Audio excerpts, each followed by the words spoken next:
Today, we'll show you how to make chalupas, Taco Bell style, right here on Copycat Kitchen.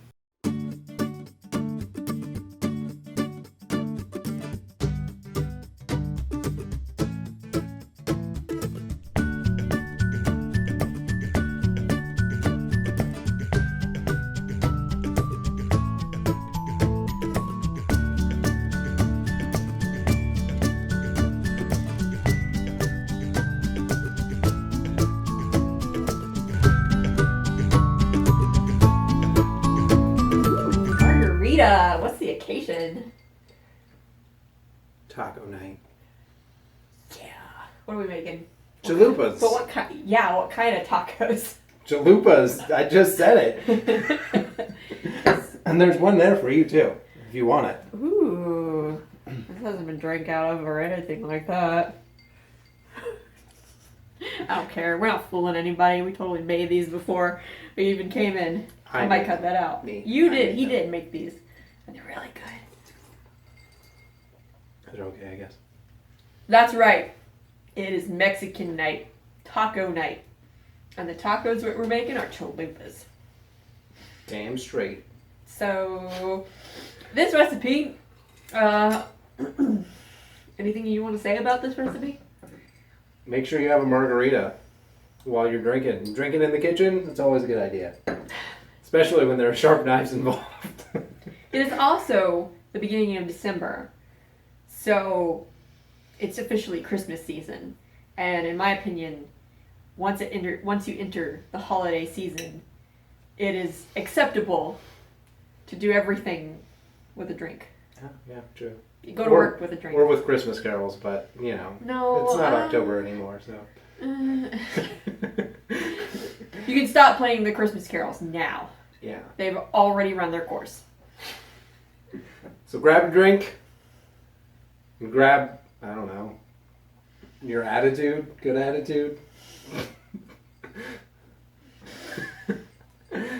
Okay, so let's get started. So for the dough for our chalupas today, we've got a cup and about 1/8 of flour, just a little bit past a cup. We're technically doing a half recipe today because the full recipe makes 8 and we only need 4. Half a teaspoon of baking soda, and then a tablespoon of your shortening, which can be butter, lard, or any kind of vegetable shortening that you want to use. I'm using lard today because we have it on hand, and it's really honestly not that bad for you. It's pretty healthy, healthier than butter in a lot of ways. Butter has more flavor, and vegetable shortening is kind of a nice middle ground. And then 1/4 cup of milk. To start mixing, I'm going to start with a spoon today, but that's just to keep my hands from getting too floury and disgusting. Don't be afraid to get your hands dirty. I'm just doing this to get the milk worked in there, but your hands are your best tool in this scenario. And this is if you want to make the dough. What you can do if you don't feel like making the dough, or if you'd rather just skip all this work, or if you don't mind it. A lot of people don't mind making dough, like my fiance here. You can go and get flatbread and just deep fry them in the same way that we're gonna deep fry this dough here in a couple of minutes. And this dough is a little dry, so we're going to have to add a little bit of extra milk for it to come together properly. Not every dough is created equal, so sometimes you will need extra, sometimes you'll need a little less. Just be careful, but 1/4 cup is a good place to start. So, and then that's about what your finished product should look like. And then we're gonna divide that into 4 equal balls that you're gonna roll out into shells.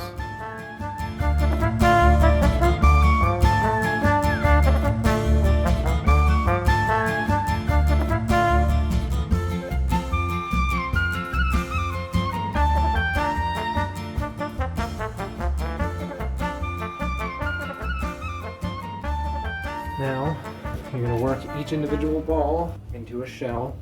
You want to flour this, especially if your dough is a little more moist, and then you want to get some flour on your rolling pin so that it doesn't stick. And then you're going to start within the middle and then just applying some firm but gentle pressure. Start to roll it out.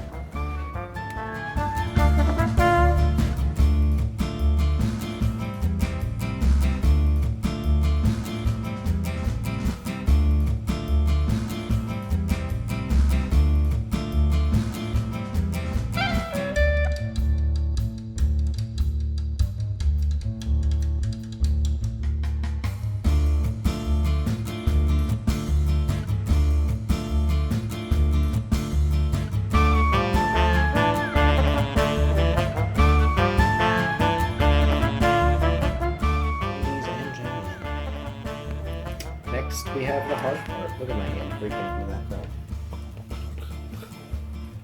So, we've got our oil at about 350 degrees Fahrenheit. Our cookie sheet lined with some paper towels so that we can dry the oil off after we finish frying our taco shells. And not one, but 2 pairs of tongs. If you don't have 2, you should be able to do it with 1. It's just easier with 2. Gotta embrace your inner rogue sometimes. And dual wield that shit. This is the hard part because you have to shape your shell in the oil, or when it sets, you won't be able to fold it and it'll crack. I haven't done this with the flatbreads before, so I don't know if that's true, but making the dough from scratch, you have to shape it in the oil. So you put it down, and you gotta move fast. Oh, not that fast. Yeah, there's that bubbles from that leavening agent that is your baking soda. And then you shape it into the form you want. Pop some of the bubbles so that it gets about where you want it. And it starts to brown up like that. So even if you're working with flatbread, you probably need to do the same thing. 2 tongs if you can, otherwise get a fork or something. Yeah. You need something to stabilize it, and that's flip it over. Really the trick. Don't do it with your hands. Yeah. Do not do it with your hands. So getting the inside is the tough part.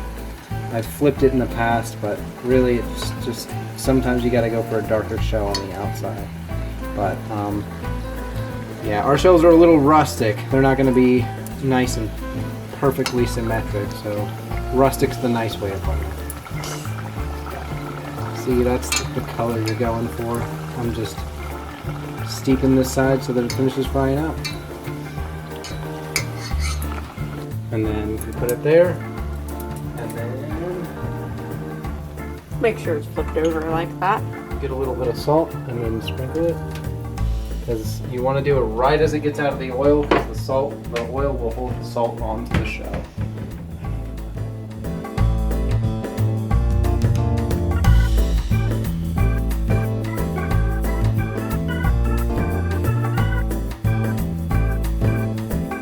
So for the filling, what you're gonna need is, of course, beef, or if you prefer, you can use chicken or pork or steak. And then a tablespoon of each of onion powder, garlic powder, chili powder, paprika, salt, and half a teaspoon of black pepper and cumin. Cayenne is optional if you want to add heat. Alright, the next thing you're going to do is you're going to want to brown your meat. Make sure your pan is pretty hot before you get it in there. Not like ours. Oh, there it is. That's some good heat. You're going to let it cook down a little bit. Sizzle! So, browning meat's pretty easy. This is really the simplest part. The hard part was making the shells, honestly. So.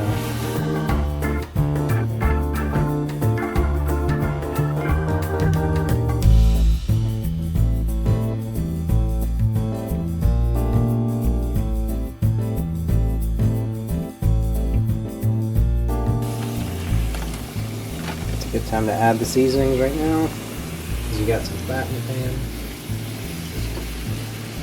Pour it unceremoniously. Or if you're not measuring it out ahead of time, that's a good time to just use your eyeballs. So.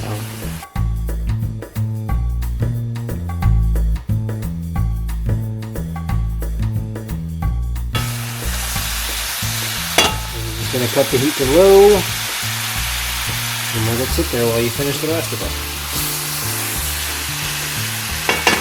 Keep it warm. So then you're gonna have your toppings.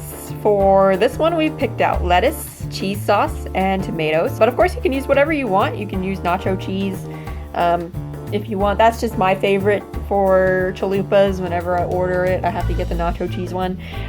So I like nacho cheese on mine. Or you can just do lettuce and some cheese. Basically, whatever you want to do. So for this, now you're gonna chop up your tomatoes. And we have 4 tomatoes here, but you can use as many as you want, or as few as you want, depending on how much you like tomatoes and how much you make, of course. So you're gonna kind of dice the tomatoes.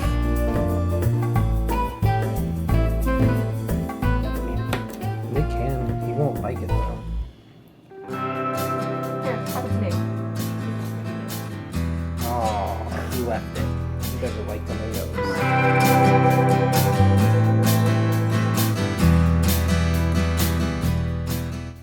And then you'll put the nacho cheese in the microwave for 30 seconds to 1 minute. There you go. Stir as necessary. Okay, now for the fun part, building your chalupa. So let's see. Just take one of your shells, which have cooled off now.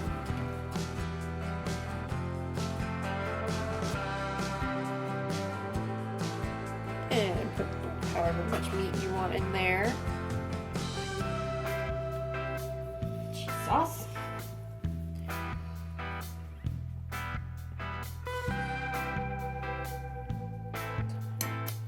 I'm gonna fast forward. And it looks fine. I mean, you can keep rolling. But whatever. And then a little tomato. I'm not a huge fan of tomatoes, so I'm just gonna put a little bit. Probably a lot, actually. Whatever. Okay. Perfect hair.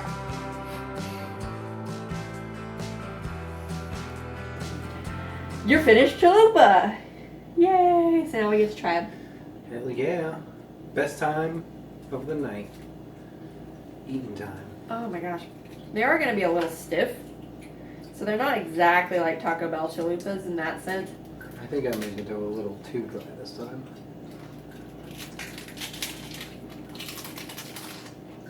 Holy crap.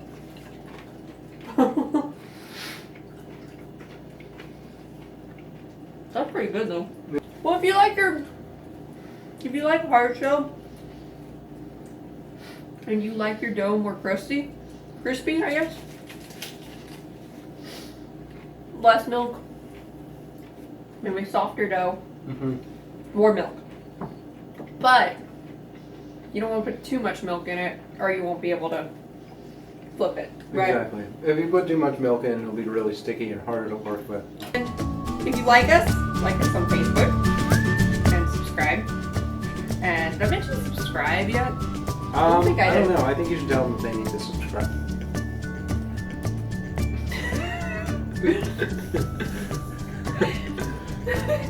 Cheers.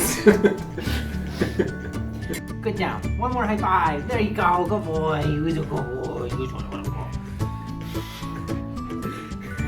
He came right It's like over. treat time.